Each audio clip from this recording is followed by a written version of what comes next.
I want to welcome everybody to the Daily Cheat Sheet here with the dude and Golan. I want to thank people for their really kind comments on Apple Podcasts and the 5-star reviews. Really means a lot. I mean, somebody really went in depth on a compliment to us, and it means the world to us. And one of the things he brought up was that we do interact with people. We're trying now to interact with people on Rumble, and we do it on Truth as much as we can. So thank you from the bottom of our hearts. And I also gave a shout out to somebody's idea that I sort of snagged. I didn't snag it. I was just using it, which was the trucker idea. So there you have it. Welcome to the Daily Cheat Sheet.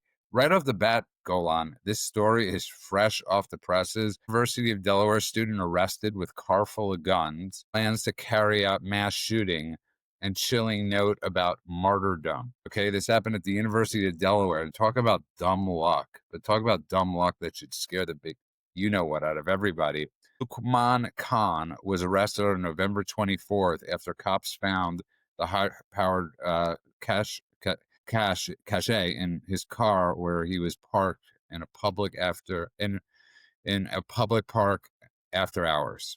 So they found notes in his car. They found a bunch of different things, and he was acting nervous, and it's cash. I know it's cache of weapons. Not a cache of weapons. It's a cache of weapons. But I was just reading it. Not a good way to read it, but there you are, Golan. This happened on November 24th. Yeah. The thing that actually, you say it's frightening. We should all be worried about all of that. The thing that's amazing about it is just how happenstance it was. I mean, you're talking about just the idea of stumbling upon something like this. This is literally, you're talking about something that a guy who not only had equipment that could be converted into real bad weaponry, weapons that could be converted into machine guns. You're not talking about just a starter pistol or something like that.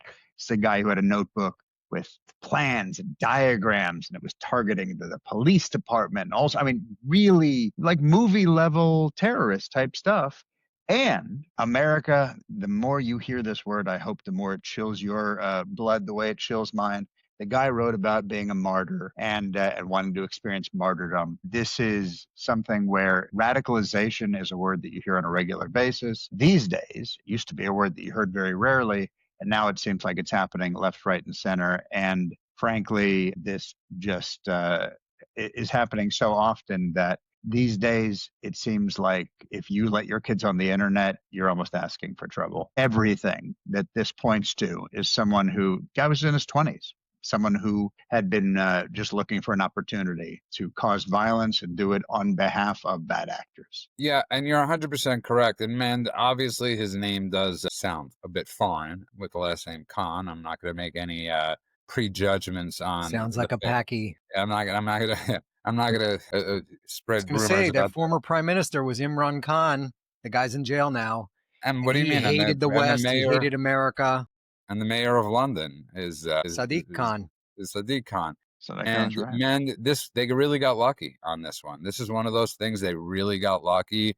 Good thing for campus security. Good thing for the campus police for spotting him and all this stuff. But they really caught a break on this. We aren't going to have that many breaks that we catch, man. This is like a one-off of catching. Sorry, did we explain? We keep saying what happenstance was. Did we explain how this? I just want to make sure this is clear for the listeners. It wasn't some, surveillance and the drone cut some footage and James Bond figured out the mission and someone figured out how to hack the system and all of that. It was like a random patrol guy. Yeah, they randomly drove up in Canary Park West, and we located the vehicle in the park. Once they made contact with the individual, that was pretty much it. He looked nervous. Somebody reported. Well, but wait, someone was in the park after hours. That's it. I don't know the name of the patrolman who found him, but what he said was, "There's always someone in the park after hours, and usually we just let it go. And this one time, decided to approach." That's what we mean by happenstance. That's why we keep mentioning it. Sorry, go ahead. Yeah, so they happened to catch this guy. It's great. Like we said before that the FBI has their work cut out for them. For the past 4 years, people got away with everything. There was no convictions. There was just a revolving door. You could do whatever you want, even if you were here illegally, even if you were here on a student visa. You could harass, assault, beat up, hack American citizens. Nothing would happen to you. So this kid, Mr. Khan, went out and got a whole bunch of guns somehow, and he was going to do a jihad. Ooh, he's going to do a jihad. It reminds me, which is a legal name in the United States. You're allowed to have it right, on there was your another guy license arrested plate. with jihad. There was another Afghani guy that was just arrested because he went on social media saying that he was going to blow up the Americans. He's here. He was brought here. We brought him. Biden brought him over here from Afghanistan, and he thought it was his job to kill as many infidels as he could.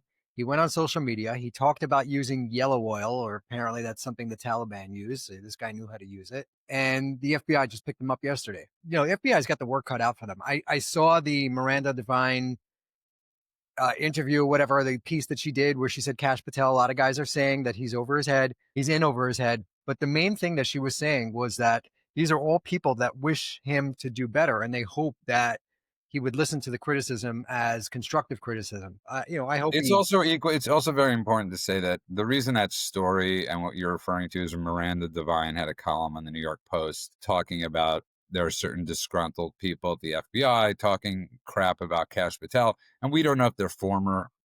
They could be all the Biden leftovers. They could. I mean, for the most part, they probably are. But the bigger point is, man, is that she's the host of Pod Force One. So that's the bigger point in this story. So I think this was a warning shot. I don't think this was an accidental story that she decided to do about Kash. When you host Pod Force One, man, that's on Air Force One, she's interviewing people. That's real access. I don't think she's actually on Air Force One. One. I don't think Pod Force One is filmed on Air Force One. I could have sworn they do their interviews on Air Force One. I could be 100% incorrect. I might be wrong. I don't think so. But I also, look, she came out and said that you get my point. Well, yeah, but she refuted what you're saying. She said these are not unknown people. These are not anonymous sources. These are not people that hate Patel. She goes, for the most part, these people want to see him do better. Golan, what are your thoughts about what I said? In terms of which aspect? That it was a hint. Look, I think that there is. Look. I'll put it this way. I think that anything is possible. I think that ultimately, when these things are released by people who are given access, if that's what you're referring to, then usually there's something to it. Usually there's something coming from inside the house. The call is coming from inside the house, sort of thing. And I think that it's a very distinct possibility. You're talking about. It's not. By the way, I think Men's right. I don't. Yeah, Men's 100% right, and I sound like the biggest jackass in the world. So I apologize about that. No, but it's a good title, and I think. I just assumed because of who the high-ranking officials she was getting. But this is what I was saying. Is Miranda is sitting down with people within the administration that you don't get to unless you have a certain level of access, a certain level of trust, a certain level of information that might be leaked to you before it's leaked to somebody else. I think it's possible. If that answers your question, I think it's possible. Yeah, that's all I'm saying. And listen, we're not Kash haters over here. We're not. The story that came out that was whoever painted him in the embarrassing way with the patches that he wouldn't get off the plane in Arizona after Charlie Kirk's assassination. Listen, obviously there's dissent. There's a lot of issues that are going on in the FBI. I think they're understaffed. I discussed this yesterday. I don't think they're overmanned. They're undermanned. And I think Kash Patel, Bongino have a heck of a job in front of them. And we'll see, man, if they're ready for that job. The rain jacket and the patches, that seems like that was a thing. And it just points out that it's like you're more concerned with optics than with actually getting stuff done. And I think that was the point of why she brought that up and why those guys brought it up.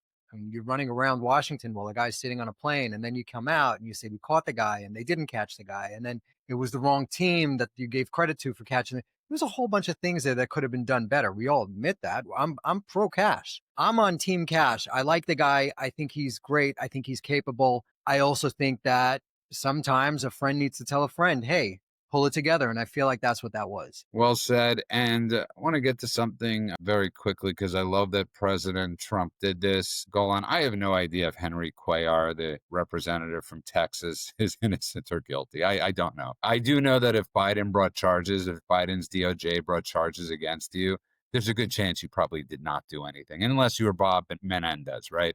The senator from New Jersey with the gold bricks, where there was like irrefutable, But Henry Cuellar, who is a massive opponent of the open borders, who went after the Biden, he's a Democrat. And Trump pardoned his wife, him and his wife. I know his kids were begging Trump, the president, to do this. But good for President Trump doing this. Anything that Biden's DOJ touched, in my opinion, is poisonous. There's no legitimacy there. Starting from when they put Tom Barrack, when they made him pay, what was it, $230 million bail? Literally, he had to put up $230 million in bail. Ultimately, if you look at this guy, he's not like a cartoon villain. A lot of people are trying to paint him to be something he's not. He's ultimately a moderate Democrat. I think that's a fair thing to say. And yeah, I think that when you break with your party enough times to develop enemies internally, and then suddenly you're punished for it, I think that it becomes a political assassination, if you will. And I don't think there's anything wrong with saying it's unfair. We have seen now over and over and over again, especially directly to Trump, plenty of accusations that were false, plenty of accusations that were overblown, plenty of things that were taken out of context, as we talk about on a regular basis. And it means he's not the only one they're doing it to. We know that Washington selectively prosecutes. We know that that's not conspiratorial, right? It's a matter of habit. The DOJ goes after someone who breaks ranks if you've got a Democrat in office and they're voting against their own party. I think that's exactly what this was here. It was just weaponized, as we've seen it be weaponized over and over again. Yeah, except, but to juxtapose that, I'm not going to bring up a person's name, Mend, but as much as I disagree with a certain person, she has a First Amendment right to say what she wants to say out loud. I don't want to see her going to prison for disagreeing, and which isn't even in the cards or on the table. She just decided not to run again. I don't want to see her charges pressed against her. And people love this, called Trump a fascist, and talk about how he's weaponizing things. It's the exact opposite. He's not going after his own people. But you're not saying that he's doing that. No, I'm saying he's doing the exact opposite of what Biden did. And but that is exactly my point, is when the DOJ is weaponized, regardless of who's doing it, it's always a problem. And we've seen it happen so often. And frankly, who have we seen it happen on behalf of? Even though the media loves to tell us over and over again that Trump is weaponizing the DOJ, they're doing it in the same atmosphere in which we've seen the DOJ weaponized against Trump more often than anything. Yeah, man. I mean, what gets me more is this pardon for the Honduran drug convicted former president. Trump gave a pardon. Trump's given out a few pardons recently, but this one, where the guy was working with the Sinaloa cartel and God knows what else, as we're going after Venezuela, and what we say is drug charges, but it's really more about terrorism. It's really more about aligning with China, Russia, and Iran than it is about drugs, because Venezuela is not the major hub for drugs. They're not making it. It's all coming out of Colombia, and the fentanyl's coming out of, I don't know, Mexico or Colombia China. as well. Right? They're not making much of this stuff in Venezuela, and we're going after them really heavy-handedly, and I'm for it. But then to give this other guy a pardon, because I think the calculus there is they have elections coming up, and it looks like the socialist is going to win, and they want this guy to rally the troops and save that country. And Trump figures that it's more important to save that country from descending into socialism than it is to keep this guy in jail for, I think it's 34 years that he was convicted of. But it's demoralizing to the DEA, to the prosecutors, to the, everyone involved in that case, not to mention the hundreds of thousands of Americans that have been, devastated by a loss of a family member to drugs that came pouring across the border by this guy who's a career criminal who also operated as the president of their country. Yeah, I think the big thing, you're bringing up a big issue, because listen, when it comes to Trump, I think certain rules go off the table, as we've witnessed with the new head of Syria. I mean, this guy is responsible for thousands of American soldiers being either killed, being wounded, being maimed. And the same thing could be said with how he was going about with Al-Qaeda. He works differently. So yeah, I understand what you're saying, but for the greater good, sometimes you got to take risks. I think that's how the president looks at it. Just my humble opinion. I could be, but you're right. A lot of people work a lot of hard hours, and this is something we actually ask of them. And this guy got a pardon. Is it good? Well, if the country turns around, who knows? I think we have to be careful with how many wishful thinking pardons we're giving out to people. I know, yeah. The idea of giving someone who genuinely lived and operates as a monster a free pass because maybe later on they're going to do some good stuff, or maybe they'll actually mean it when they say they're reformed. I feel like we go down a very dangerous path the more we do I think that. you're referring to Jelani, right? I am. Yeah. I didn't think you were referring to who Mand was referring to. No. But I'm going on the larger idea of it. But yes, I'm speaking of Jelani. Yeah, I just wanted to make sure of that. And I want to get back, though, to this terror plot, man, that was averted, because this goes back to the discussion we had yesterday. You have thousands upon thousands of trucks on the road. We have so many people in this country. Gratefully, I mean, we caught this guy by happenstance, right? He was at a college at the dark, and he was looking nervous around the car that shouldn't have been there. I mean, how many trucks are at truck stops, man? I don't know how you're going to eventually stop this, but this is going to become a much bigger issue moving forward. Yeah, I mean, truck stops, it's not the real problem. The real problem is that they let in millions of unvetted people. Obviously. A lot of these people want to kill American citizens. They're here specifically for that reason. That is their goal. Yeah. And then you have millions of others that don't necessarily want to kill Americans, but they just don't care about America. They just want to milk it for all the free entitlements that they don't deserve, that should be set aside for American citizens. And these people are just on every single program. Look at what just happened in Minnesota when they siphoned off billions with a B. Let's just make it clear what happened there. There were these social programs, let's say housing for the elderly, which they projected it would cost about $1.8 to $2 million a year.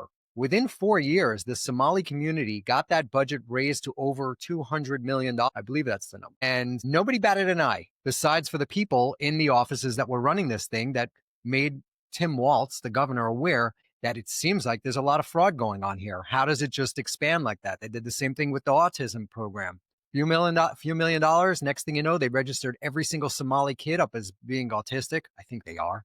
But they register them up to be registered as autistic and collect all that money and send it out to Somalia, where Al-Shabaab, this terror organization, this jihadi terror organization, uses it to slaughter Christians. By the way, did you guys see Andrew Wilson's slideshow that he decided to bring up in a debate? Did you guys see this? You guys know who Andrew Wilson is, right? Yeah, he's the one that smokes. He's off and on. I think that's his name. He's off and on Piers Morgan's show. And he brought up a slideshow of the amount of incest that happens in the Islamic community. And he was pretty much, by the end of it, the slideshow, it was like, talking about their low IQ of 70. Most of them are married to first cousins. He was literally going into years. I'm talking about hundreds, if not thousands of years of incest, of, pretty much saying everybody in the Islamic community is sleeping with a relative. Well, it's a fact that Muhammad banged his cousin, and now they all do that. Muhammad married. I love the way you phrase things. I know. Thank you for your phrasing. It's like Pablo Neruda joining us every day. You made us go from non-explicit to explicit. That's not explicit. Muhammad was banging his first cousin, banging away, and then he married Aisha when she was 6, and he banged her when she was 9. They're not normal. This is not okay. It's not normal. And Iraq, that, we invested billions of dollars in, just changed the legal age to get married, or legal age of consent, I think from 21, and they brought it back down to 9 because, hey, Muhammad did it. They should be able to do it. So yeah, no, you're bringing up the greater point, go on, that he's bringing up without using the word bang, is they have not had their enlightenment period. And this is one of those things. Correct. And this is what nobody wants to talk about, is the enlightenment period. A friend of mine brought this up years ago, like, to me. He's like, they're still like, they still haven't had their bar mitzvah. They never will. They're that point. They're never going to get past a certain age. If thousands of years later, the enlightenment period has not affected, it hasn't brought the light into your religion or your land, not going to happen now, no matter what happens. This is absolutely correct. I mean, there is no question that you're talking about an entire group of people who, it's not just enlightenment. That's just part one. They didn't go through Reformation. They didn't go through an age of reason. They didn't go through any kind of intellectual rebellion. There is nothing that they have gone through beyond centuries of bloody conflict and, operating like they're in the 9th century. And you look at, it's what they do. They are a theocratic supremacy. It's the only thing they understand. And think about it this way. Okay, and then, Ben, I'll let you finish what you're saying. I just want everyone to kind of, if you break down the actual, and this, I'm not saying this in an insulting way. I want everyone to understand this is what they tell us dissent is treason. Women are property, right? Scripture is law, is legislation. Pluralism is a threat. Modernity is a virus. This is their explanation of their world. Violence is a policy tool. Anyone who has that list of things, and they don't say it as an insult or with shame, they say it with pride, it means that you are in backwards land, and that's where they still live right now. Yeah, well said. And man, before you guys want to say, Lukman Khan, this 24-year-old that was arrested, he is a Pakistani American dual citizen. I can't. Yeah, he was born. He was actually born in Pakistan. I figured men knew that. Yeah, I can't wait for Tucker Carlson to talk about that on his next show because I think he says he's a really nice guy. I'm sure he's a very nice guy, and he would much rather be in a taxi with Luckman and an arsenal than talk to regular white folk. But men, sorry to interrupt. Go back to your point. They talking about this incest marriage thing that has been going on in the Islamic world for the last. All right, hang on. Let me get my bang timer out. Go ahead. Many centuries. So they're all humping their first cousins. And I don't want to say bang anymore because you guys think it's explicit. So they're humping their first cousins. The Brits did an analysis of children that are born with defects, children that are born with autism, and all kinds of incest-related DNA issues. The Pakistani population in that country, I think, makes up 3% of the country, and they account for 45% of all of the children that are born with issues from stillborns to mental retardation or mental incapacitated, whatever the proper term these days are to call it.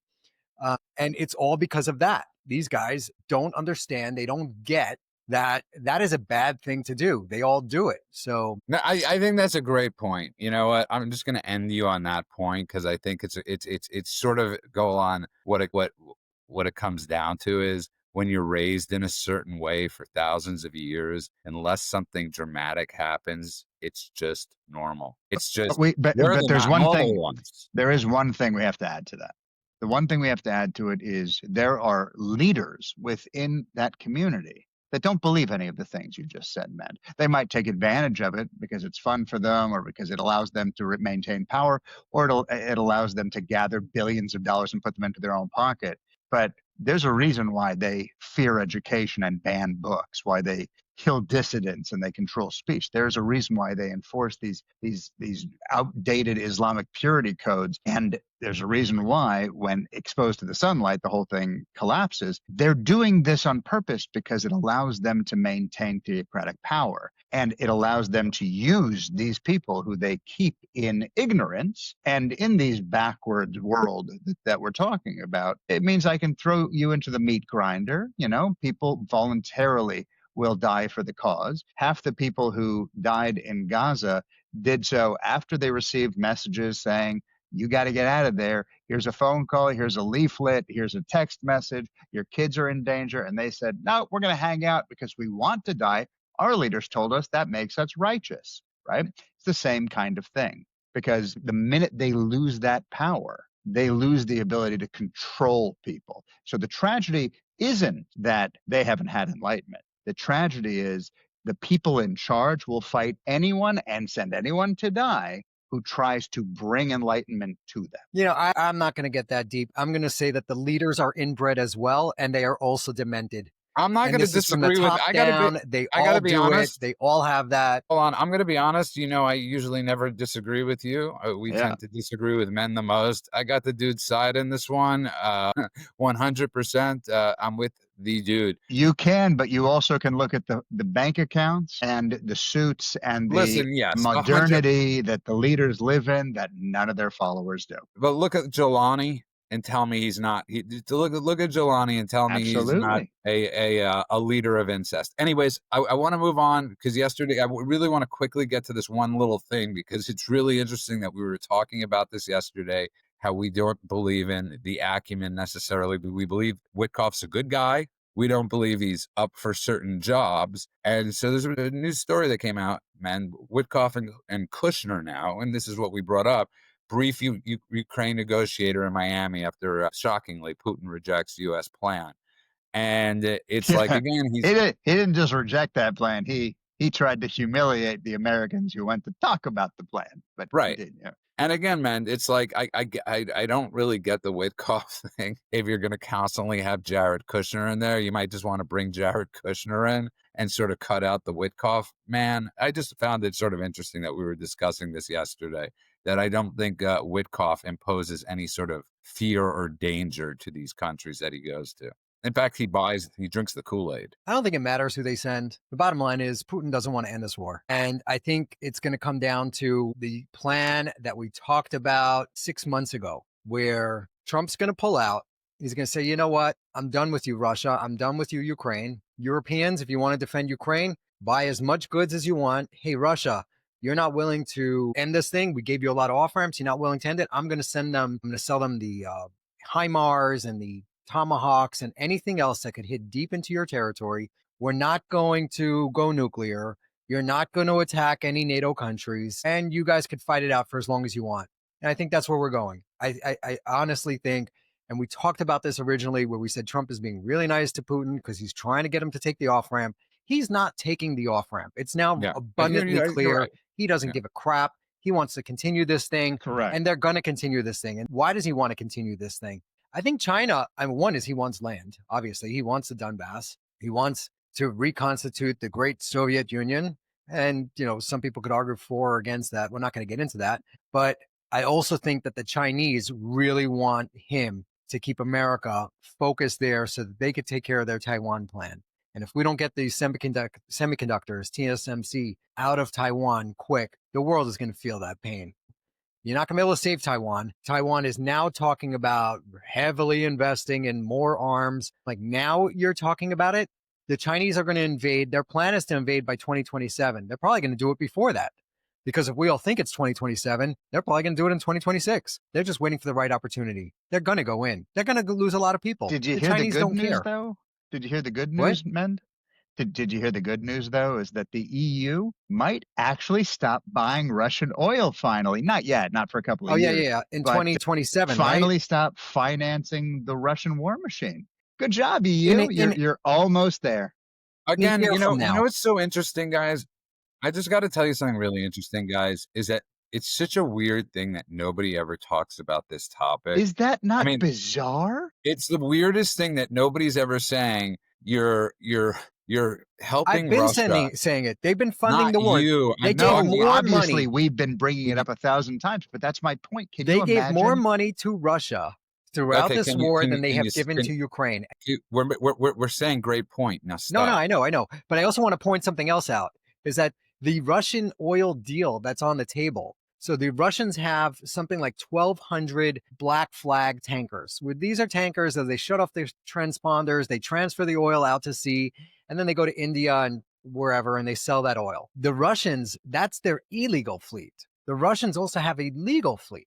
So the geniuses in the G7 have come up with this plan where we're going to allow Russia to sell oil, but it's going to be capped at this amount so they can't make too much money. They still make money, but it's capped. And the Russians go, okay, great, we'll sell 1 billion barrels a day in the cap market, but then we'll also ship 1 billion barrels a day in our black fleet. And that's how they circumvent the whole thing. And they're selling oil like crazy. Well said. And Golan, I don't know if you saw the story today, but this is something Mend often brings up. I disagree sometimes with him on it. I agree with him sometimes on it. But Israel and Germany just worked out a deal for David's Arrow. And I believe it's to the tune of $4.8 billion that Germany has agreed to fully buy David's Arrow, which is a defense system, obviously, and which is great for Israel. But it goes to show Americans, you are getting a great deal, because if Israel were to sell David's Arrow and not just have it as some sort of deal that goes on, it would be a lot more money than the $3.8 billion. That's what I've been saying throughout. We're agreeing with you, okay? I know. And I think that they should switch to that. Take the W, my friend. I'm giving him like 10 W's on the show today. I know. But the reason that I'm actually saying that is... Go ahead. No, is that I heard this guy Nagel, the guy who negotiated the previous memorandum of understanding between Israel and the U.S., whatever that package was. And he's not talking about getting rid of it. And I was really let down by that. I thought we could do so much better by getting rid of that sticky item. And one is it would be financially beneficial for Israel to actually just sell equipment and not take the foreign aid. So, and especially since Looks like J.D. Vance is going to be the next one in office, and that's going to be really bad. He's going to have Tucker right in his ear going, oh, they got all the foreign aid. His ear, his vice president, you mean? Look, I think that, by the way, mark my words, I would say that right now, first of all, Mend, we never disagreed with you. We thought the amount of money that the U.S. would have to spend would, if they were simply buying Israeli tech and Israeli intel and Israeli whatever, interceptors and weaponry and everything else, obviously would cost a tremendous amount more money than the deal that is done. I understand that you were talking in terms of optics. For Israel, it would be better. I get that. I was speaking on behalf of the USA in this particular case where both. I was saying, well, I understand, but what I was saying was it's significant. Now, of course, we didn't know that the woke right was going to pretend like there's a bunch of money being sent to Israel and the optics and this and that. What I was thinking of was America's getting an awesome deal by having this thing on the books. We've talked about it. We've debated it. We don't have to go through the whole thing again. Now, obviously, blurring the line has been something that has been the U.S.-Israeli partnership for a very long time. Don't forget, much of the R&D that goes into things like David's Arrow, like the Iron Dome, is paid for by the U.S. so they can co-own a lot of these patents. When they're talking about doing the Golden Dome is something that Israel developed and figured out how to make happen when the CIA said, this is impossible. But America paid for much of the R&D. So they spend enormously on their own defense systems, and the deal they have with Israel saves them billions and billions and billions of dollars and allows them to activate people who will be able to actually figure this stuff out when, with all due respect, U.S. technicians and scientists and technologists haven't been able to. So yes, you're absolutely right. From an optics perspective, it's better. For Israel's bottom line, it's better. For the U.S., they're going to lose money and not have access to all the intel and not have access to all the tech. And even something else now that also means that it goes free market, which means any country can now buy it as opposed to the U.S. having a monopoly over partnerships. So I think for the U.S., it is significantly worse. But these days, optics is all that matters, and there's not much we can do about that. But on this one, I agree with you 100%. I think this was a massive screw up, and it's something I want to get into in a few minutes after we get done talking about the news stuff, because obviously Minnesota's got a huge issue with the Somalians. There are 84,000 Somalians right now roaming Minnesota, men. And you brought up that massive fraud. I would have to assume between the ones here on green cards, the ones here illegally, and the ones that are involved in committing this fraud are in the thousands. So out of that 84,000, you're talking about in the thousands. So I have a quick fix, by the way, known as the land of, it's known as the of 1,000 lakes, right? 10,000 lakes, right? 10,000 lakes, which I'm the one that brought up. And boats. Let's get them the hell out of here. They're used to the water. Put them on boats and get them the hell out of America as quickly as possible. I know President Trump wants to do this. He just put 19 countries on the you're not welcome here list anymore. Somalia being one. It's expected to grow to 30 countries that are on this list. But man, we got to get them. We got to get them out of here. I mean, this is just absolute insanity. In our prison system, we have something called diesel therapy, where if there's a bad actor in a certain prison and the powers that be don't like this troublemaker for whatever reason, they put him on a bus and they send him from California to Connecticut.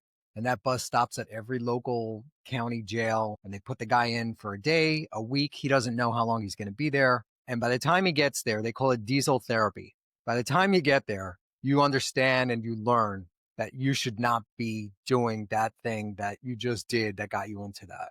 And I think we should do the same thing with the boat and send them by boat and by train back to Somalia. Train is a little harder. Can we, let's build some trains over the water. I want to explain when to you get to the other side, something. put them on a train. That's no, fine. they could be. No, Elon Musk wants to do it. Elon Musk wants to do it. They could be the training. They could be the guinea pigs. Yeah, literally the training. Do our listeners understand what TPS is? I think it's important for them to at least hear what this is. So Somalis in the United States are here under what's called a temporary protected status. It's a like an immigration program in the U.S. that says, like, if your country is too screwed up, there's war happening, it's dangerous, whatever it is, you have a temporary. The T is important. The temporary part is really important, a temporary legal status in the U.S. that basically is you can come here. It is not a path to citizenship. That's important legally speaking. It is not even a permanent residence. It's basically saying because your place is unsafe, you can stay here legally until things get better. It's like if there's violence in your house, you can crash at my place tonight. But it doesn't mean you get to live at my house forever. And what's happened is this TPS for Somalis program has become permanent. It's been decades and decades and decades where we're like, it's just temporary, crash at my house. And decades later, my kids have grown up and this guy's still in my guest room. It's about time that someone said something. A lot of people are clutching their pearls about Trump saying he's going to end TPS, this thing I'm talking about, this temporary, again, program for the Somalis, but it was never supposed to be permanent. It's in the name. It was never supposed to be a forever visa. The fact that people don't understand what TPS is and what it has been is the reason why they are making such a big deal about it. It was meant to be for emergencies. It was not meant to be a backdoor pipeline for citizenship. And so him ending this actually makes sense, and it takes real guts, a real backbone to say this thing that, let's just call a spade, that the Democrats have basically snuck a way in the back door for citizenship. It's time to end it because we're not obligated to babysit every failed government forever. Well said, and it's also why we'll never win Minnesota. Because people are always wondering, why aren't we winning Minnesota? Like when you look at the margins of error. Why aren't we winning Kabul? It's weird. No, but in all seriousness, like Minnesota's a lost state unless we absolutely deal with this. And now you have a sheriff, the sheriff of Minneapolis, who's comes out and said, we've experienced reports in this city where people call to say that they're folks that are masked. They're not sure if they are law enforcement, that they may be kidnapping people. We have had those reports, O'Hara said. So he's basically putting out an ICE warning. The chief urges residents to call cops on ICE agents. And that's what's going on in Minnesota right now, man. I'm thinking about that for a second. The head of law enforcement, supposedly. This guy, I don't care what, if you're Pam Bondi today, you got to figure out a way to press charges against this guy. This is not one of these things that's a joke. You have the head of the police saying, report ICE agents in Los Angeles. We've seen today. This. Look, we saw it in Chicago. We saw it in, where's that Mayor Wu from Boston, where they, elected officials, police officials coming out against government enforcement to enforce our laws. They're not just ICE not is not just doing coming out anything against illegal. them, actively They're literally working rounding up the against criminals. them. Yeah, and these people are pandering to the criminals. Why are they doing that? Is it because these people might be voting when you're in your states that have no voter ID laws and you need those votes? I think so. I would assume so. So they need to lock some of these people up, especially when they obstruct justice. It's a very simple case, obstruction of justice. You come in, you say you've done that, and now you're going to face, the jury. You're going to have to go to court for it. Yeah, Golan, somebody in Los Angeles today launched a Molotov cocktail at an ICE building, okay? This isn't like stuff we're kidding about. This isn't like, we're being hyperbolic or anything like that. ICE attacks against ICE agents have been an all-time. I mean, this is just a disgusting thing, and it's got to end. And I don't see how it ends unless, listen, Democrats have to feel the wrath of the judicial system like Republicans have had to feel it. And they don't feel it yet, Golan. They're not feeling it. Remember what January 6th was to people. It was shut the hell up if you're a conservative. If you have a voice on COVID, if you have a voice on anything, shut up, okay?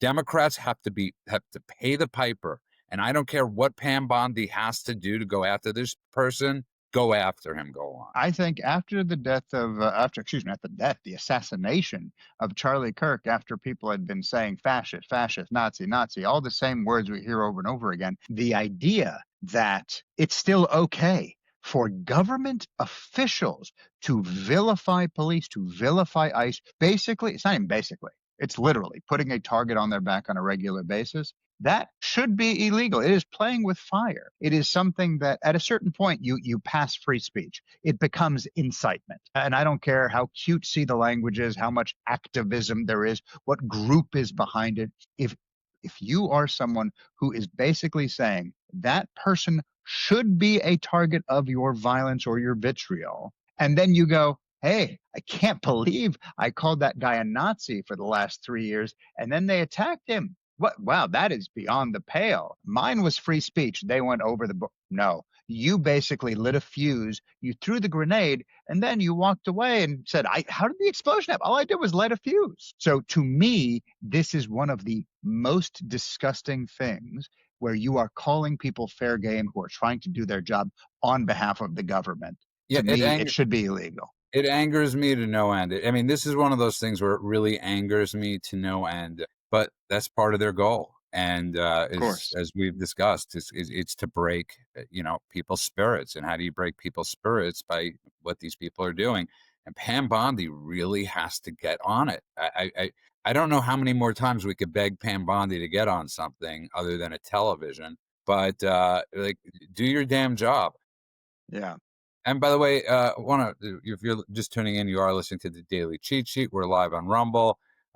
Tease Chip, I haven't seen you in here before, so I want to welcome you. And you don't always have to agree with us. That we're not a show or a program that says you must agree with us on everything. We don't even agree with each other half the time. That's it. That's exactly right. It's more like Golan and me usually disagree with Mend a little bit more. I think I've gotten to enough stories today. And finally, I mean, Pete Hegseth, he's pretty much found, like, with the Signal thing, with that whole Signal chat where he was an idiot, but there's nothing more than him being an idiot and I like Pete Hegseth a lot. I really am a big fan of Pete Hegseth. I think he's an extremely loyal foot soldier to the president. I want to move on to the last thing because it's news and commentary. And go on, I want to get both of your opinions on this because I've been thinking a lot about this. Listen, I discussed this a little bit yesterday with, that people don't trust experts anymore.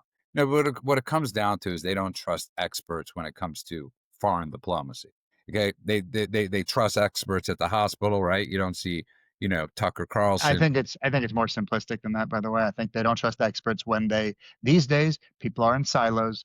These days people have made their decision and they go online to look for people to reinforce what they already think.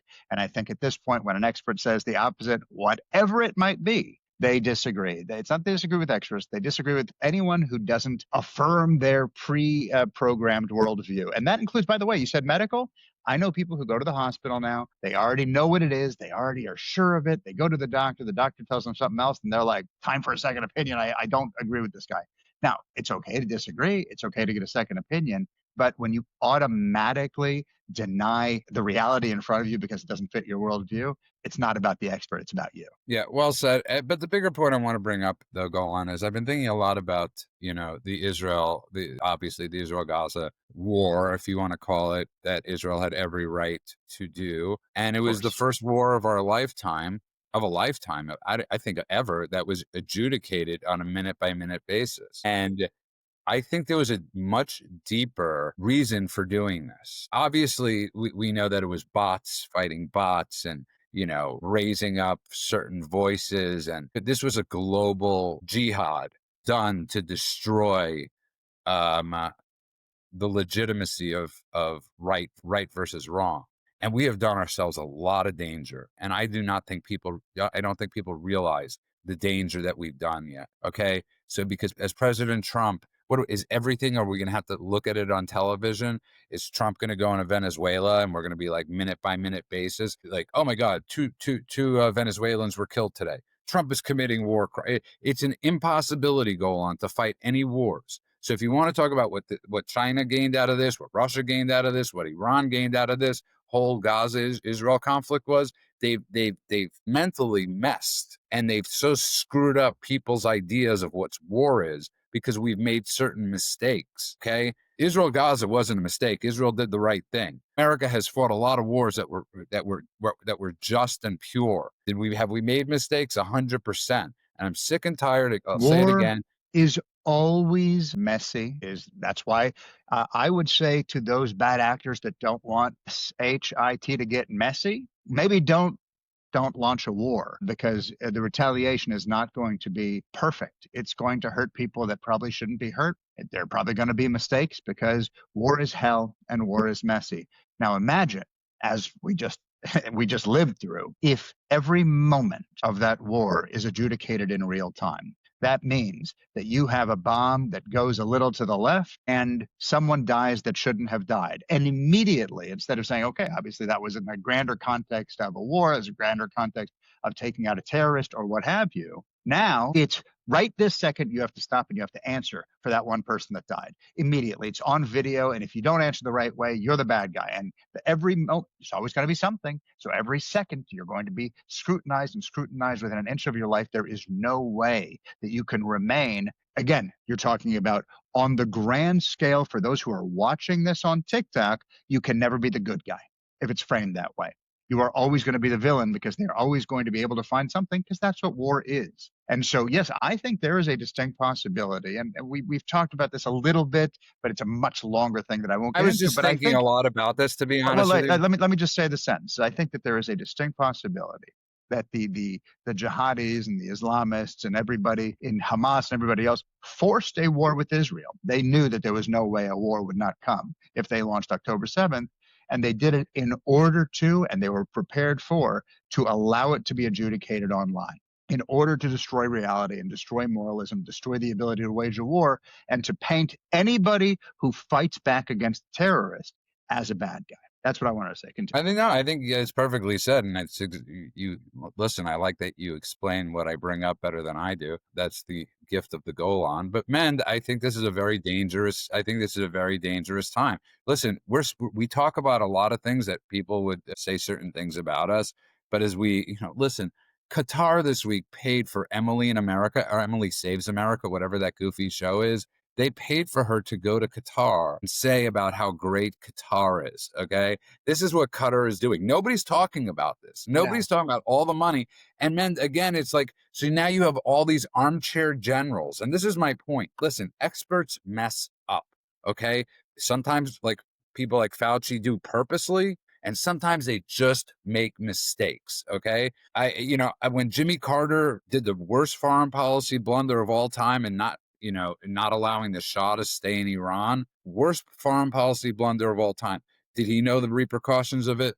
I don't know. I don't know who was giving him advice. I don't know if you could have seen how bad it would become. But man, we are going to see people like Tucker's, Dave Smith's, all these people, these armchair warriors who have no idea. I don't care because Tucker's father was in the CIA, or you know people in the CIA, or generals that have served in the army, okay, that have their own opinions on certain things. But man, we are in a very dangerous time right now. And as you brought up with going with Venezuela, what's next? And can't adjudicate these things in real time. The Israel-Hamas war doesn't matter. None of that matters. There's people starving in Sudan. None of what matters. What these online people are saying and all of that. Of course it does. Of course it matters. Wait a second. I want to hear what he's saying. I'm very curious. What do you mean it doesn't matter? There's real famine happening in Africa. There's real genocide happening in Africa. Nobody's saying a word. That's why it almost only matters.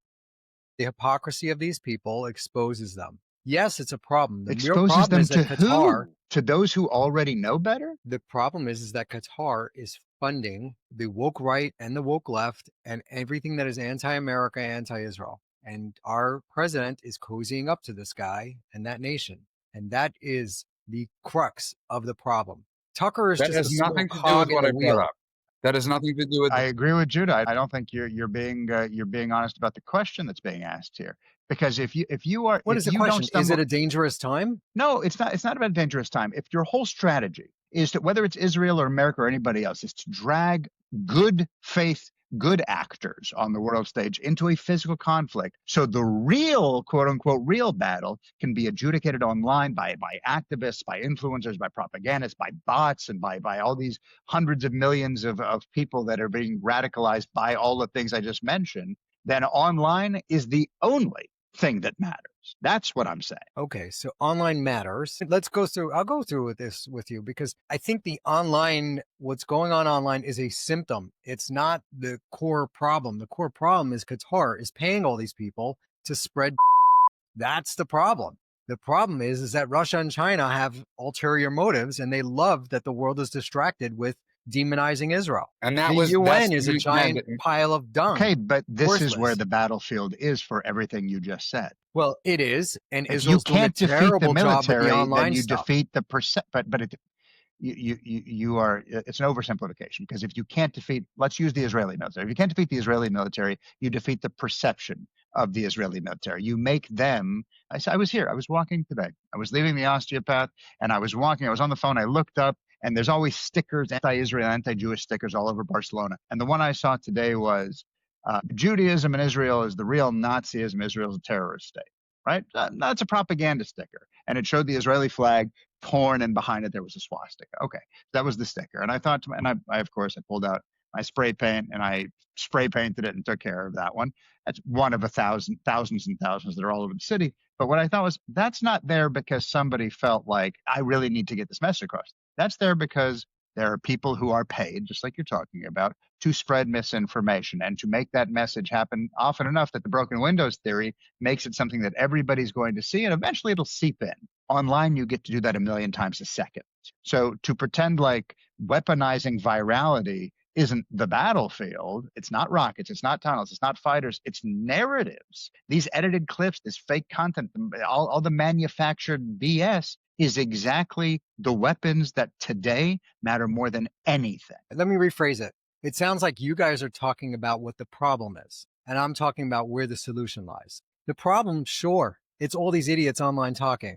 But the solution lies in forcing Qatar to stop doing this malignant action that they do. That's where you go. That's how it ends. And our president has the power to do it, and he's not doing it. Listen, I'm not going to disagree with you on this. I think the I don't disagree with you on that either.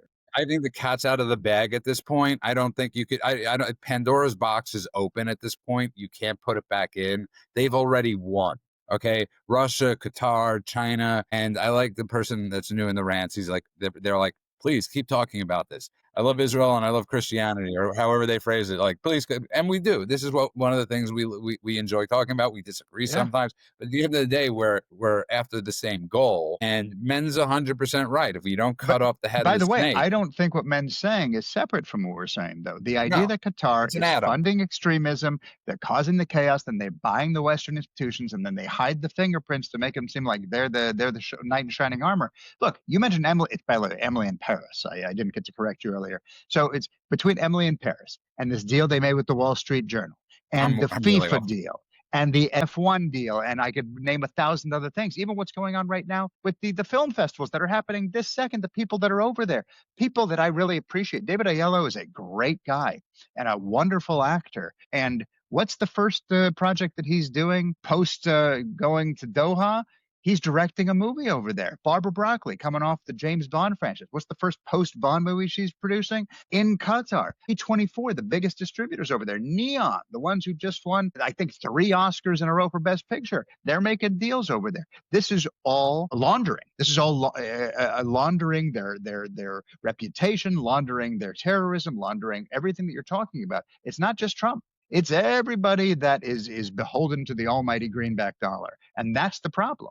Trump is just one of the people that is cozying up to this country. Everybody seems to be, and every member of Congress, and every member of Congress. Let's be real. When you lobby Congress for $250 million, that's a lot of lobbying money that's being spread around. But man, yes, you're 100% correct. Cut off the head of the snake. The problem is 100% agree. I just don't want to be this group that just whines and gets angry at stuff. I want to be the ones that are saying, "Hey, guys, here's the problem. Man, here's the solution." We're not whining about it. No, highlighting it is a major part of what needs to be done, because not enough people are talking about this. Instead of Emily in Paris going over there and saying, God, this skyline is so pretty, which is what it was, right? That was what they made sure the line was scripted for her to talk about how beautiful the skyline was. Instead of that, it's us saying, you doing that, you just financed the death of a bunch of people. Well, it's us calling it out. That is part of the solution. Yeah, calling it out for sure. I am on board with that. And it's also a heads up, man. There's actually a meme that I put out on our X account all the time, and it's 2 girls. One's holding a Quran, the other one's holding a Christian Bible, and the caption says, that's weird. Mine says, love thy neighbor, and yours says, kill him if he doesn't believe. It just, boom, right there. Man, I also just want to say to people, this is a heads up. For everybody that was on the wrong side of this the Israel-Gaza thing, it's okay to come back and say you had a moment of, an absolute moment of insanity by thinking somebody like Dave Smith is a military expert, or Tucker Carlson, or any of these people. And Lord knows we're not military experts, nor do we claim to be, even though both of you served in the Army. I trust your acumen way more on military strategy than I do anybody, but that the Alex Jones and any of these people that have caused so much damage. They're all lunatics. There's a group out there, a very powerful group that has a lot of influence, called the Foundation for Defense of Democracy. Jonathan Janzer runs their podcast. They are continuously, constantly calling out Qatar. What's interesting is that Tucker Carlson's dad was one of the founders or first members of that organization. So how far that apple has fallen from the tree. It's interesting you say that, because listen, it's like, because I know this because of Ben Stein. It's like I always say to him, you're one of the few that was able to get out. Most of the people that are from Washington and born into that are lifers, and their kids are lifers, and their kids' kids are lifers. They're never leaving. Okay. They're entrenched in that swamp, and they make great livelihoods on it, and they do exceptionally well because of it. I just want to end. Before you move past this, I just want to mention one thing, which is we can pretend like it's just the crazy people. We can pretend like it's just the idiots. Lunatics. I know, lunatics. The lunatics and all of that, but it's important for us to note, look, today, I believe it was today or yesterday, I think it was today, 200 celebrities signed some letter saying, hey, you got to let Marwan Barghouti out of prison. Okay, for those of you who don't know who that is, this Marwan freaking Barghouti, of all people. I'm sure they were told, just like everything else, misinformation, right? Repeated over and over again, something gets believed. I'm sure they were told, this is the Palestinian Nelson Mandela. In fact, that's part of the letter that they wrote. They literally compared him to Nelson Mandela. And, the Guardian published this article talking about, oh, this guy's so wonderful. And he should be running Palestine when it becomes its own state and all the rest of it. This is a guy who literally orchestrated suicide bombings, who was responsible for the murder of innocent people, not, writing poetry, not tweeting mean things, literally murdering people. Right? During the Second Intifada, it's one of the bloodiest terror waves in the history of the world, and certainly in Israeli history. You're talking about blowing up cafes and restaurants and buses and malls. This guy orchestrating all of it. And Hollywood and British celebrities who they are not the lunatics you're talking about. And by the way, some of them, sure, you got the Mark Ruffalo's and the Tilda Swintons and the same asshats that have been doing this over and over again. But today, Ian McKellen, Paul Simon, Sting, new people, Stephen Fry, who went out of his way to make a speech on British television condemning anti-Semitism and revealing for the first time that he has Jewish blood, because he said, I have to be the one that stands against this tide of hate and vitriol. And he was a hero to the Jewish community. He signed this letter. So these people are not lunatics. These people are brainwashed because specifically of what's going on online, because of this repetition of lie after lie after lie, and we cannot turn a blind eye to it. So us saying, oh, we don't want to say, we don't want to point it out unless we have a solution. The solution right now is continuing to shout this from the mountaintops until everyone hears it. We got to do it, and everybody else who has a moral backbone has to do it too. I agree with you 100%. Great. I just want to say, good for Tom Cotton. This is something I was talking about, what more senators need to be doing. He unveiled a bill to kick non-citizens off of welfare and expedite deportations. And, somebody like Tom Cotton, who will never be president, but I absolutely think he's a fantastic senator and I love him. This is what senators like him should be doing and he'll get killed. He'll get annihilated for something like this. He doesn't care. He's one of those people. He doesn't care. He fought back against the New York Times. He's a brave soul, and I love this guy, Tom Cotton. I believe he served our country, too, if I'm not mistaken. So good for Tom Cotton for doing that. And sorry for the mistake with Pod Force One in the beginning of the show. Good job, Miranda Devine in the New York Post, for tricking me into thinking that this was I really thought that the White House was in on this. I thought, oh, great idea for messaging. Have Miranda Devine do this. Well, she may be getting slipped information. It just isn't on the plane. So I'll give you a partial. Men, did you post this link for a reason? Yes. The White House launched a website called whitehouse.gov/media bias, where they're calling out every single media story that is BS. And they're posting it daily, and they're having, the woke media person of the week. I think it's fantastic. It's kind of along the lines of some of the things we've been suggesting they do for a while now. You do the media bias one, you do another one of the list of the top criminal offenders that have been deported. That's probably coming next. Guys, I know you're listening. That should be coming next. We need a site that is up, a social media account dedicated to this stuff.